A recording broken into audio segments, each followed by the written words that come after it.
പന്തളം നഗരസഭയിൽ ഉപരോധ സമരവുമായി KSKTU-വും PKS-ഉം BJP ഭരണസമിതി പട്ടികജാതി ഫണ്ട് ഉൾപ്പെടെയുള്ള ക്ഷേമ പദ്ധതികൾ അട്ടിമറിക്കുന്നുവെന്ന് ആരോപിച്ചായിരുന്നു ഉപരോധ സമരം. കനത്ത മഴയിലും പന്തളം നഗരസഭയുടെ മുമ്പിൽ പ്രതിഷേധം ആളിക്കത്തി. പട്ടികജാതി ഫണ്ട് പട്ടികജാതി വിഭാഗങ്ങൾക്കുള്ള ഗ്രാന്റ് നഗരസഭയിലെ പൊതുവികസന പദ്ധതികൾ BJP ഭരണസമിതി നടപ്പാക്കുന്നെന്ന് ആരോപിച്ചായിരുന്നു ഉപരോധ സമരം. ഉപരോധം CITU സംസ്ഥാന വൈസ് പ്രസിഡന്റ് PB ഹർഷകുമാർ ഉദ്ഘാടനം ചെയ്തു. പട്ടികജാതി വിഭാഗങ്ങളിൽപ്പെട്ടവരുടെ ക്ഷേമത്തിന് വേണ്ടി കൊടുത്തതിൽ 1.5 കോടി ചെലവഴിച്ചിട്ടില്ല. എന്താണ് ഇവരെ പറ്റി പറയാനുള്ളത്? ഇവിടെ നേരത്തെ ഇവിടുത്തെ കൗൺസിലർ കൂടിയായ സഖാവ് അരുൺ പറഞ്ഞു, പന്തളം നഗരത്തിൽ ഏതെങ്കിലും പ്രദേശത്തു നിന്ന് അല്ലെങ്കിൽ ഇവിടത്തുകാരെങ്കിലും ഒരാളൊന്ന് ഇറങ്ങി ഒന്ന് മൂത്രമൊഴിക്കണം. ഒരു സൗകര്യം ഈ നഗരത്തിനകത്തില്ല.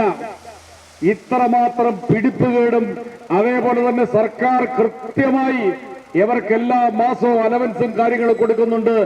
ഒരു ഉളുപ്പുമില്ലാതെ ഇത് വാങ്ങിക്കൊണ്ടുപോയി ഈ നാട്ടിലെ ജനങ്ങളുടെ മുമ്പാകെ കൊഞ്ഞനം കുത്തി കാട്ടുന്ന ഈ ഭരണസമിതി പന്തളത്തിന് അപമാനമാണ്. മുനിസിപ്പാലിറ്റി കെട്ടിടം നവീകരണത്തിന് സംസ്ഥാന സർക്കാർ അനുവദിച്ച തുകയും മുനിസിപ്പൽ ഭരണസമിതി പാഴാക്കിയതായി അശോകുമാർ ആരോപിച്ചു.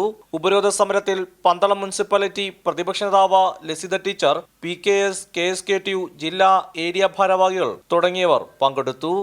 കൈരളി ന്യൂസ്, പത്തനംതിട്ട.